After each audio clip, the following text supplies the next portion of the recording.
Ramadan. Ya, dan bersama kita di studio di sebelah kanan saya adalah Yang Mulia Ustaz Hilman bin Haji Salim yang akan memperkatakan tentang muhasabah diri di bulan Ramadan. Tapi sebelum itu Assalamualaikum Ustaz Hilman. Waalaikumsalam warahmatullahi wabarakatuh. Jadi kan bertanya dulu, mungkin sama ada sampat ataupun tidak, mungkin Ustaz Hilman sendiri pernahkah Indah menyambut bulan Ramadan ini mungkin di negara luar, mungkin di negara Arab ataupun di negara Mesir sewaktu belajar? Ya, pernah. Ya. Jadi kalau jadi mungkin sebahagian daripada kita ataupun penonton kita mungkin ingin mengetahui sedikit kalau dari segi kemeriahannya, kalau orang Arab Mesir contohnya memeriahkan Ramadan dan dan mungkin juga di akhir-akhir Ramadan ini macam mana usulnya, sebelum kita masuk ke tajuk katanya. InsyaAllah kita berbicara tentang pengalaman. Bismillahirrahmanirrahim. Alhamdulillahirabbil alamin. Wassalatu wassalamu ala asyrafil anbiya'i wal mursalin sayyidina Muhammad wa ala alihi wa sahbihi ajma'in. Alhamdulillah, terima kasih saudara Faris. Sebelum kita ni membincangkan lagi tentang tajuk kita ni pada hari ini, pada pagi ini, berkaitan dengan pengalaman berramadan khususnya di negara Mesir lah. Sebab saya lepasan dari sana.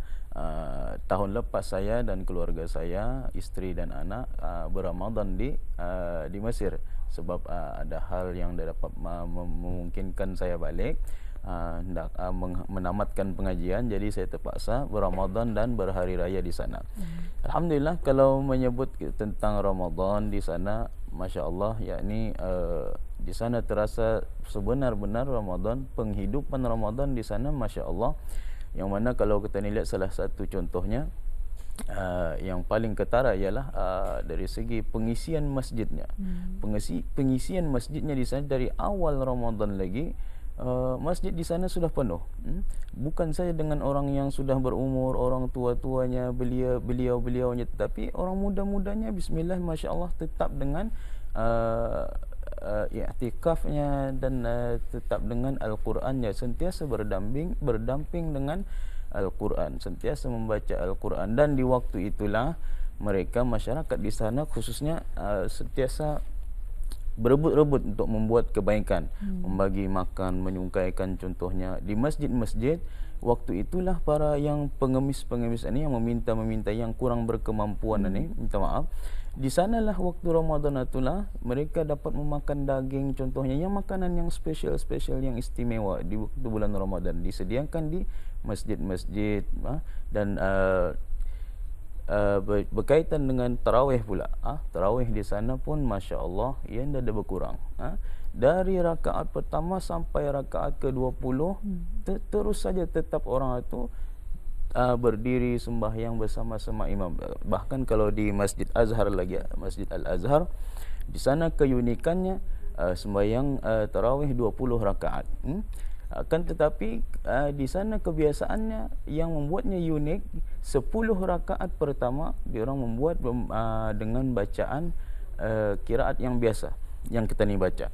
Akan tetapi 10 rakaat yang kedua mereka membawa bacaan qiraat yang lain.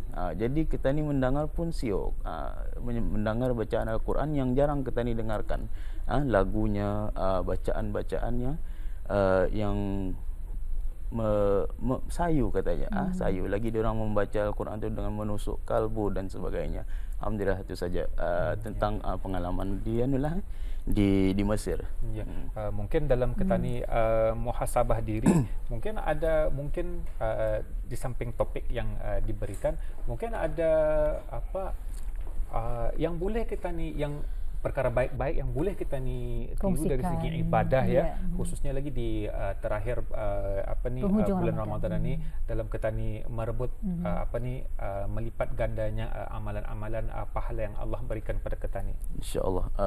Kita masuk tentang muhasabah, tajuk kita ni. Alhamdulillah. Sebelum kita ni, dalam kita ni bermuhasabah, pertama-tama kita ni tahu bulan Ramadan yang kita ni sudah berada di penghujungnya masanya, yang hanya tinggal 1 hari atau 2 hari saja lagi. Bulan Ramadan kita ni tahu ia adalah bulan keampunan, bulan kerahmatan, bulan yang terlalu istimewa dianugerahkan oleh Allah Subhanahu wa taala terhadap kita ni. Bulan Ramadan kita ni tahu di dalamnya terkumpul segala amal kebaikan, segala amal ketaatan di dalam yang tidak ada di dalam bulan Ramadan. Di bulan-bulan yang lain semua ada di dalam bulan Ramadan. Contohnya kita ni bersolat tarawih. Bersolat tarawih hanya ada di bulan Ramadan sahaja. Kita ni sembahyang 20 rakaat bersama-sama imam, bersolat tarawih dan seterusnya. Diteruskan lagi bangun malam, mempergandakan lagi amal ibadah kita ni di dalam bulan Ramadan. Dan selain sembahyang, menunaikan sembahyang fardu dan sunnah, di dalam bulan Ramadan itu ia adalah bulan tilawah, bulan Al-Quran, bulan yang kita ni dianjurkan untuk melipat kali gandakan bacaan kita ni, pendampingan kita ni dengan Al-Quran, bermuamalah kita ni dengan Al-Quran, membaca Al-Quran, memahami makna-makna Al-Quran, dan meneliti segala ajaran yang termaktub di dalam Al-Quran. Dan selain itu di dalam bulan Ramadan ada zakat fitrah yang kita ni tunaikan, yang tidak ada di zakat di masa-masa yang lain di luar Ramadan. Zakat fitrah, dan juga selain itu kita ni bulan Ramadan kita ni tahu ia adalah bulan yang sebagai bulan yang menggalakkan kita ni menjadi seorang yang pemurah, saling sentiasa memberi, melihat orang-orang yang kurang berkemampuan kita ni infakkan, kita ni bantu mereka, meringankan beban-beban mereka dan sebagainya. Semua ini digandakan pahalanya, ganjarannya digandakan oleh Allah Subhanahu wa taala. Hatta perkara yang sunnah, perkara-perkara yang sunat dibuat itu pahalanya sama seperti pahala wajib menunaikan yang fardu. Manakala perkara yang fardu pula adalah ia digandakan kepada 70 lipat kali ganda. Betapa besar nikmatnya Allah Subhanahu wa taala terhadap hamba-hambanya di bulan Ramadan. Sebab itulah di bulan Ramadan ini, bulan Ramadan dikenali sebagai bulan bulan pengampunan ataupun bulan madrasah, bulan latihan kita ni, mendidik jiwa kita ni, mendidik rohani kita ni ke arah menuju kepada seorang insan yang rabbani, insan yang bertakwa, seperti mana firman-Nya Allah Subhanahu wa taala, ya ayyuhalladzina amanu kutiba alaikumusiyam kama kutiba alal ladzina min qablikum la'allakum tattaqun. Wahai orang yang beriman, telah difardukan ke atas kamu berpuasa seperti mana umat-umat yang sebelum kamu, supaya apa? Supaya kita ni menjadi orang yang bertakwa. Ini semuanya, semua yang ada yang kita ni sebutkan di dalam bulan Ramadan ini, apa semuanya? Apa maksudnya? Apa objektifnya? Apa motifnya? Kenapa Allah Subhanahu wa taala menyuruh kita ni melakukan segala amalan di bulan Ramadan semua ni, dan ia dilipat kali gandakan, sehingga kan kita ni tahu sebagaimana hadis yang disebutkan oleh baginda Rasulullah sallallahu alaihi wasallam, di antara fadilat yang terbesarnya bulan Ramadan itu ialah segala pintu syurga dibuka dan pintu neraka ditutup rapat oleh Allah Subhanahu wa taala, dan segala syaitan-syaitan dibelenggu, ketua-ketua syaitan, bos-bos syaitan ini dibelenggu oleh Allah Subhanahu wa taala. Semuanya untuk memudahkan kita ni untuk mendidik, untuk memerhatikan di mana cara ataupun di mana kesilapan kita ni, supaya kita ni sentiasa berusaha untuk mendampingkan diri, menghampirkan diri kepada Allah Subhanahu wa taala. Mungkin saya teruskan saja barangkali. Persoalannya di sini saudara Faris dan Puan Nalina, persoalannya di sini di waktu tinggal sehari sahaja Ramadan ini, persoalannya apa yang kita ni dapat? Apa yang kita ni dapat selama 28 hari kita ni berRamadan? Kita ni hidup di dalam sekolah ataupun institusi Ramadan. Apa yang telah kita ni dapatkan daripada mengerjakan suruhan ataupun menyahut seruan Allah Subhanahu wa taala dan baginda Rasulullah sallallahu alaihi wasallam. Adakah kita ni telah mendapatkan apa yang dijanjikan oleh Allah Subhanahu wa taala melalui baginda Rasulullah sallallahu alaihi wasallam? Ramadan awwaluhu rahmah. Ramadan itu pada permulaannya rahmat. Wa awsatuhu maghfirah, dan pertengahannya itu adalah keampunan. Wa akhiruhu itqum minan nar, dan akhirnya itu adalah pelepasan daripada api neraka. Jadi persoalan di sini untuk kita ni sama-sama mengira-ngira, kita ni menghitung-hitung, menimbang-nimbang kita ni amal ibadah kita ni selama Ramadan ni, adakah selayaknya kita ni telah mendapatkan apa yang dijanjikan tadi? Adakah kita ni telah mendapat rahmatnya Allah Subhanahu wa taala di awal Ramadan? Dan adakah kita ni telah mendapat keampunan daripada Allah Subhanahu wa taala? Dan terakhirnya, adakah kita ni merasakan kita ni telah mendapat keistimewaan daripada Allah Subhanahu wa taala sebagai pelepasan daripada api neraka? Untuk menilai macam mana kita ni telah mendapat rahmat dan maghfirah dan isqum minan nar, itu kita ni lihat. Kalau sekiranya kita ni merasakan kita ni telah di sepanjang Ramadan kita ni semakin sayang, semakin mempunyai rasa kasihan, semakin mempunyai rasa rahmat. Rahmat tu daripada perkataan kasih, sayang, daripada sifat ataupun namanya Allah Subhanahu wa taala. Kalau kita ni semakin sayang, semakin mesra kepada saudara kita ni, sesama manusia, anak-anak kita ni, isteri, suami kita ni dan sebagainya, alhamdulillah, itu adalah satu tanda-tanda kita ni semakin kita ni telah mendapat rahmatnya Allah Subhanahu wa taala.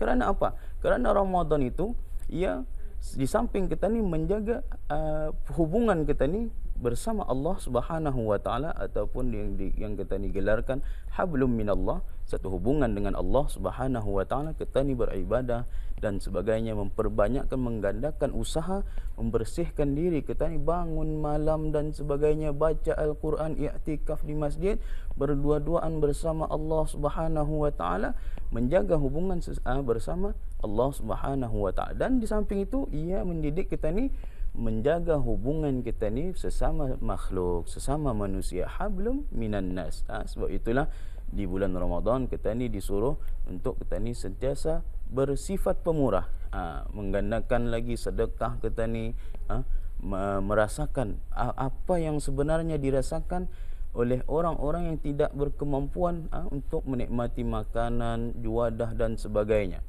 Sebab itu kita ni disuruh berpuasa untuk merasakan sebagaimana apa yang mereka rasakan.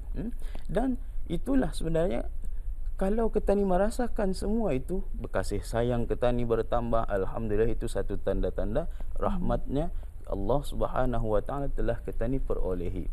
Dan begitu juga keampunan, pada fasa yang kedua, keampunan daripada Allah Subhanahu wa taala. Kalaulah kita ni merasakan kita ni semakin hampir, hati kita ni semakin tenang, jiwa kita ni semakin tenang, itulah tanda-tandanya kita ni mendapat keampunan Allah Subhanahu wa taala. Kerana Allah Subhanahu wa taala melalui baginda Rasulullah sallallahu alaihi wasallam menyampaikan, man shama Ramadan imanan wa ihtisaban ghufira lahu ma taqaddama min dzambi.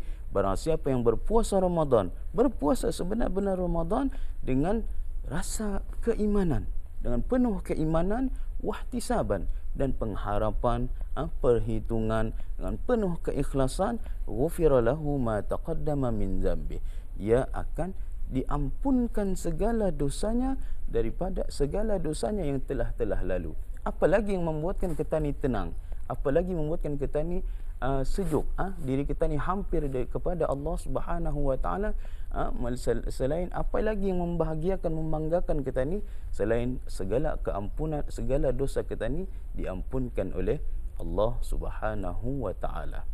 Ini yang kita ni cari dalam kehidupan kita ni yang sebenarnya, iaitu kita ni kembali hampir kepada Allah Subhanahu wa taala. Jadi alhamdulillah, rasanya sudah jelas. Sebagai rumusan saja barangkali, sebagai rumusan, dalam sehari lagi kita ni akan meninggalkan bulan Ramadan ataupun 2 hari. Tapi seperti mana yang kita ni katakan tadi, persoalannya adakah kita ni telah menghidupkan sebenar-benarnya dan beroleh apa yang telah disediakan oleh Allah Subhanahu wa taala di bulan Ramadan. Kalau kita ni rasa puas, tapi memang kita ni akan merasa puas. Orang yang beriman tidak akan merasa puas beribadah kepada Allah Subhanahu wa taala. Tapi kalau ia merasa tenang, alhamdulillah ia berjaya menghidupkan Ramadan sebagaimana yang disuruh oleh Allah Subhanahu wa taala, selayaknya alhamdulillah bersyukur kehadrat Allah Subhanahu wa taala. Kalau belum merasakan itu, jangan khawatir. Tadi ada satu hari lagi. Dalam satu hari rahmat Allah Subhanahu wa taala itu boleh kita ni capai, boleh kita ni gapai selagi ada kemahuan kita ni untuk berpuasa sebenar-benarnya pada hari ini dan besok, dan menghidupkan malam-malamnya bersama di waktu malam tersebut, yang waktu malam itu yang kita ni tahu hanya waktu kita ni berdua-duaan bersama Allah Subhanahu wa taala. Kalau kita ni mengatakan kita ni cinta kepada Allah Subhanahu wa taala, kenapa kita ni tidak suka berdua-duaan bersama Allah Subhanahu wa taala? Sedangkan tidakkah orang yang saling mencintai itu suka untuk berdua-duaan? Kerana Allah Subhanahu wa taala pernah mengatakan, berdustalah orang yang mengatakan ia cinta kepadaku, tetapi ia apabila waktu malam ia tidak mau bertemuku, ia tidak mau berdua-duaan denganku. Orang itu berdusta. Jadi alhamdulillah, sebagai penutupnya, hakikat kemenangan, kita ni akan mengatakan hakikat kemenangan di 1 Syawal nanti. Kita ni akan menyambut kemenangan, meraihkan kemenangan kerana setelah bermujahadah, melawan hawa nafsu, mendidik nafsu kita ni, mendidik diri kita ni ke arah insan yang lebih baik. Namun hakikat kemenangan itu ialah banyak orang yang gembira pada 1 Syawal tersebut. Ada yang gembira dengan pakaian barunya, handphone barunya, topi barunya, songkok barunya, kereta barunya dan sebagainya. Tetapi hakikat kemenangan itu, para penonton yang dirahmati Allah Subhanahu wa taala, hakikat kemenangan ataupun kemenangan yang sebenar itu ialah selepas Ramadan ataupun di 1 Syawal itu ialah kemenangan kita ni dengan kita ni berjaya melepasi bulan Ramadan dengan penuh keimanan dan merasa keikhlasan kepada Allah Subhanahu wa taala, dan kita ni berjaya mendidik diri kita ni ke arah menjadi seorang insan yang lebih rabbani, yang lebih bertakwa, yang lebih baik, yang sentiasa menjaga apa yang kita disebutkan tadi, hablum minallah wa hablum minan nas, hubungan bersama Allah Subhanahu wa taala dan hubungan sesama manusia. Wallahu taala a'lam. Ya, terima kasih ya Yang Mulia Ustaz Hilman bin Haji Salim kerana bersama. Mudah-mudahan ceramah yang disampaikan kita ni, terutama kami berdua, juga boleh mengambil iktibar dan insya-Allah, pengajaran. sama-sama insya-Allah. Jadi terima kasih sekali lagi. Assalamualaikum Ustaz. Waalaikumsalam warahmatullahi